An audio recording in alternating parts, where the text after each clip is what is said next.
one that I'm looking forward to is Hope Larson's graphic novel adaptation of Marilyn L'Engle's classic children's book, A Wrinkle in Time. I love the book A Wrinkle in Time. It's a terrific children's book. I think it was originally published back in the 70s. And apparently Hope Larson, who's a great alternative cartoonist, is doing a graphic novel version of it. So I can't imagine that's going to be anything other than just absolutely terrific and beautiful looking. And she seems like a good artist to be attached to that project. So that's one I'm looking forward to reading as well. Cool. Sounds good. Another one for me, just a brief one, is a book called Hopeless Maine from a husband and wife team, Tom and Nemu Brown. And this is another webcomic that Archaea is collecting into a physical format that comes out in May. And they've done a really good job like picking things out in the past, like one of my favorites, Gunner Creek Court. So, yeah, I'm looking forward to seeing what this is, just because the art on it looked kind of neat. So, great. Cool. All right, the rest of my list is all from Fantagraphics Spring Catalog. I basically could have done like a whole show on just stuff that Fantagraphics is going to be releasing in just the first part of the year. I mean, we should, keep in mind that all these things we're talking about, this is very early in 2012, so I'm sure more great stuff will be announced. But like Fantagraphics released this amazing catalog for their spring list, and I basically would be happy to read everything that they're going to be publishing over the next several months. But I tried to narrow it down to the ones I was most looking forward to. So, I mean, they are just such a great publisher, and they've got so much cool stuff coming up.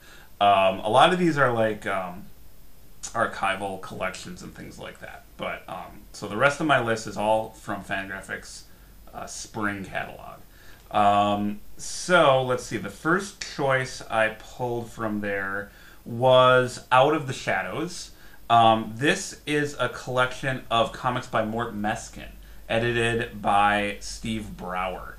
And Fantagraphics has been establishing a really nice pattern with a lot of their releases lately, where they will do a really wonderfully illustrated biography of a cartoonist, and then they will subsequently begin to reprint some classic work from that cartoonist's career. So they did that with Steve Ditko. There was a great biography and then a series of reprints of his work for Charlton. They are beginning to do that for Bill Everett, and now for Mort Meskin, who is a really kind of, in some ways, lesser known and kind of underappreciated creator who did a lot of great work in comics. And they did release a biography of him already. So this will be a nice follow-up to that. And one I am going to be sure to check out at my earliest available opportunity. Cool. Yeah. All right. Another one that I'm looking forward to is the Folly, The Consequences of Indiscretion, which is by Hans Reichheit, who did my number one graphic novel a couple years ago, The Squirrel Machine. Yeah. Which I absolutely loved. Great book. I don't really know much about it, but yeah, the art was fantastic. Great, horror imagery in there. That one's going to be dropping April 17th, so I will definitely be picking that one up. Is Fantagraphics doing that one? I think Fantagraphics is doing that one. And this is earlier stuff from him. It's stuff he did as mini comics. Oh, terrific. So yeah, it's going to be stuff from before the Squirrel Machine, but absolutely still fantastic. Definitely worth checking out. Yep, I will check that out for sure. I'm really looking forward to my next one here. Dal Tokyo by Gary Panter, also published by Fantagraphics. Dal Tokyo is a comic strip that the great Gary Panter, I mean, I don't have time to explain who Gary Panter is. You guys you already know. Great cartoonist and multimedia artist. A legend.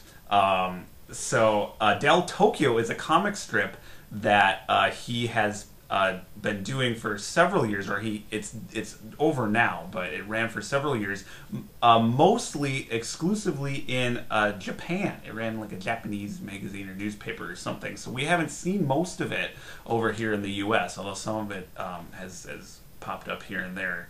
So I'm really just so excited. I mean, any new Gary Panter book is cause for celebration, but I've been wanting to read Del Tokyo for a long, long, long time. And Fantagraphics originally was supposed to do it years and years ago, and it never came out, and I had kind of given up hope. But it has popped up again on their spring list, so I'm hoping we will now finally get a chance to see Gary Panter's Del Tokyo, which I think is going to be published in like a landscape format. It's this really weird story that combines, Texas imagery and Japanese imagery and giant monster movies and his long-running character Jimbo and just all kinds of weird Gary Panter stuff. So that is for sure going to be one of the big releases this year, at least for me. Cool. Yeah.